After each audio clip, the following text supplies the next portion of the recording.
Welcome, all of you. Reverend Mark Abernethy back here at the foot of the cross. This is the first day of Holy Week, and I'm here in the sanctuary at Wapping Community Church.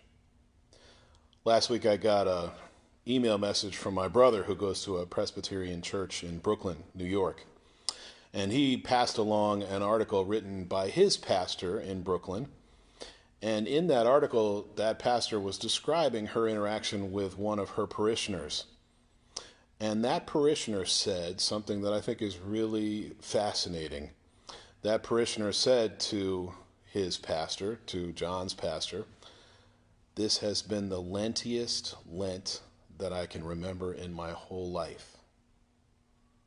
What a great phrase that is. This is the lentiest Lent that I can remember. In so many ways, that's true, I think, this year. Lent 2020 is one we will long remember.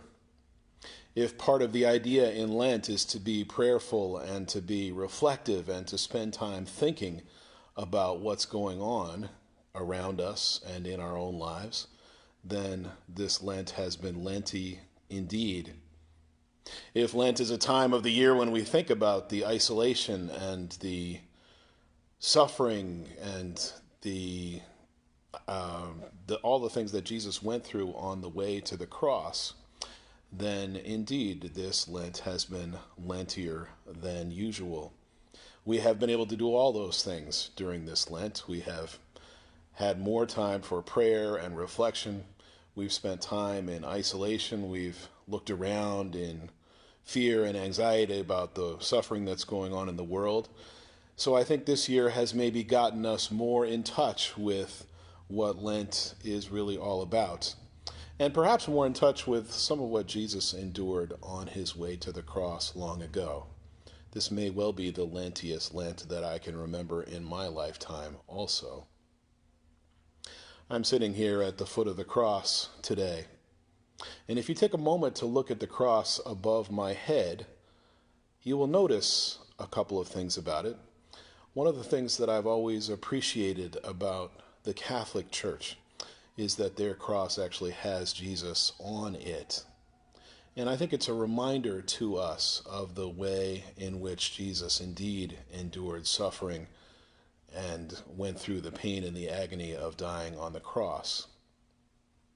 In contrast, one of the things that I've always appreciated about the cross, like the cross that we have here above my head in the Wapping Community Church Sanctuary, is that the cross is empty.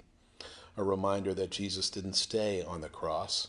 Jesus came down from the cross and ultimately, eventually rose from the dead. So I think those two images are helpful to keep in contrast this week. As Lent comes to an end and Holy Week begins, it's helpful to remember some of the pain and the suffering that Jesus endured in this very week on his way to the cross, and to remember how much pain and shame and agony Jesus felt when he was on the cross. I think it also prepares us for the day at the end of this week when we remember that Jesus is no longer on the cross and that Jesus does, in fact, rise. So in this lentiest of seasons and in this Holy Weekiest of seasons, if you will, use this cross as a reminder that Jesus Christ endured his own isolation and pain and suffering, and what we all await at the end of the week is the promise that that pain and isolation and suffering does indeed come to an end. And there will be a day at the end of this week when we can celebrate, because the cross will be empty for all of us. Thanks be to God, and blessings to each of you.